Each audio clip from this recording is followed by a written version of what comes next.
Last week we had finished up winnowing and screening the hard red spring wheat that we had grown, which we ended up with about 3 pounds. And I thought, with our new wheat that I'm going to make our first ever entirely homemade loaf of bread, I thought I'd walk you guys through the entire process of how I grind my flour and my favorite go-to bread recipe. There's 2 ways that I use to grind flour, and I've tried a number of different grinders over the years, and they all eventually break or just really difficult to use, especially for any quantity of wheat. This is my favorite. This is the GrainMaker Mill number 99. It's made by a company in Montana, so it's entirely made in the USA. And I will say this video is not sponsored or anything like that, so I'm going to give you entirely 100% my opinion on the things that I use. I love this thing. This thing will outlive me. It is entirely made of metal. There is no plastic on this whatsoever. The mill itself is just this section, of course, that you see right here, but I have it attached to a bicycle attachment that they sell separately that you can get. You can also get a motor for this, but we went with the bicycle attachment instead. The mill itself, this can actually be clamped. They also sell an optional clamp. You can clamp it onto a counter, or it has holes where you can just mount it to like a board, bolt it to a board, because you really need to keep it pretty sturdy as you're grinding it, especially if you're going to be hand grinding it. And it does come with a hand crank, just the mill itself. This thing is a real workhorse, but I will warn you that it does take some effort to grind some wheat if you're going to do it by hand, and even using the bicycle attachment, you're going to break a sweat. One of the things that I really like about using this when I have the time to do it is that I believe that it grinds the flour, well, the wheat, much cooler, and I think you end up with a nicer flour. Also, what I like about this versus the other method I'll show you next that I use is that it has much nicer fine tuning to get the flour the perfect consistency that you want. And what's great about that is, say you want to make a traditional pumpernickel style loaf with a coarse ground rye, you can easily do that with this. Like I said, this is some work to use, but the easiest way to do it is to run the wheat berries through on a coarse grind and then keep like dialing that back and grinding it through and through. I usually try to do it in 3 passes to get it to flour, but for less effort, you could definitely do it at more coarse settings and work your way down, do more passes.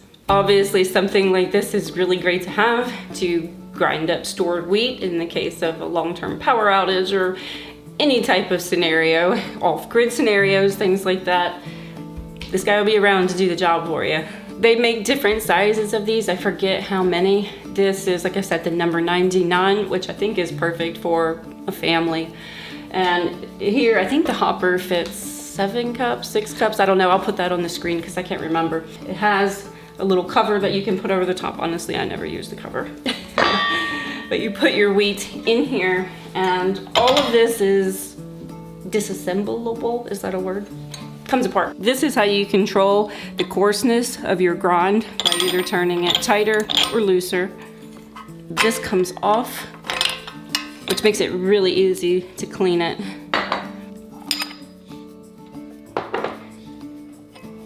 These are the burrs that grind your wheat, and this is the auger.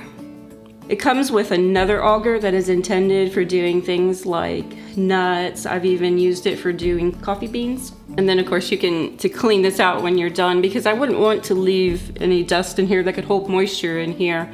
So I just get like a little paintbrush and then brush that out every time I'm done with it. And then you put your auger back on, and then your burr.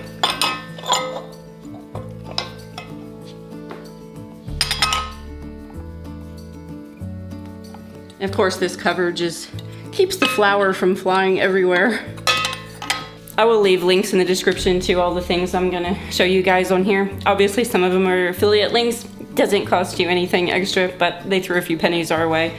I do not have any kind of affiliate link for the GrainMaker, but there'll be a link in the description so you can go see where to check it out.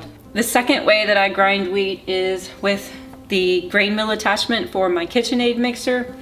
And honestly, it's my least preferred way to do it because There's plastic pieces in this KitchenAid mixer, and if you grind a whole lot of grain with this, eventually the bearings are going to go bad, and I have already had to replace a mixer with bad bearings. So that is something to keep in mind.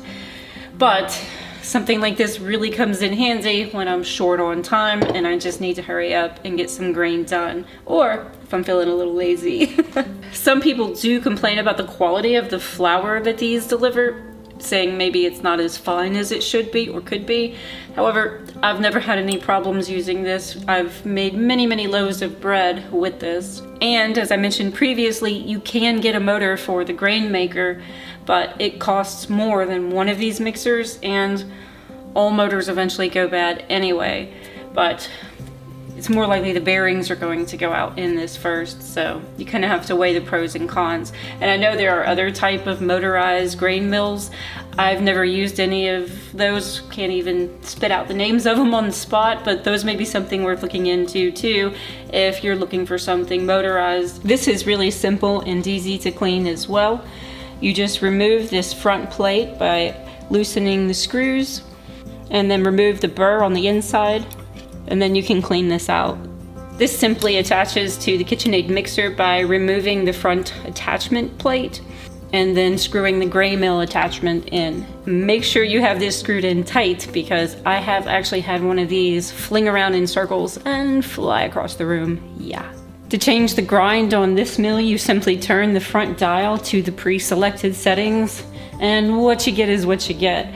So there's no like real fine tuning with this like you have with the GrainMaker mill. But overall, I think it does a really good job for making simple loaves of bread and things like that. All right, I'm gonna get to grinding. I'm gonna go ahead and start by demonstrating using the GrainMaker mill with the bicycle attachment, and then I'm just gonna do a little bit of wheat with this. I have 1.5 pounds of the 3 pounds of hard red spring wheat that we grew that I'm gonna grind up, and gonna do most of it with the GrainMaker mill because I'm gonna treat this with love.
Flour from our homegrown wheat. How amazing is that? This is the coolest thing.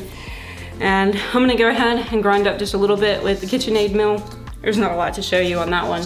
One thing I do want to mention that I forgot is that there's this little ledge here where you put a bowl or something to catch your flour. It's not a very big ledge, so you kind of have to come up with something there that fits there that won't fall off. I have this little piece of drawer liner that I stick on there, and then I stick my bowl on that to keep it from sliding around too much, but you still kind of have to keep an eye on it. Ideally, I'd like to come up with some way to like strap a bowl or something to this, or just make like a larger platform, which you could easily do with like a board or something. So that's just one thing you have to keep in mind when you get one of these, is you'll have to come up with some kind of solution there. All right, I'm gonna go run the KitchenAid mixer, and tomorrow I'm gonna turn this into bread.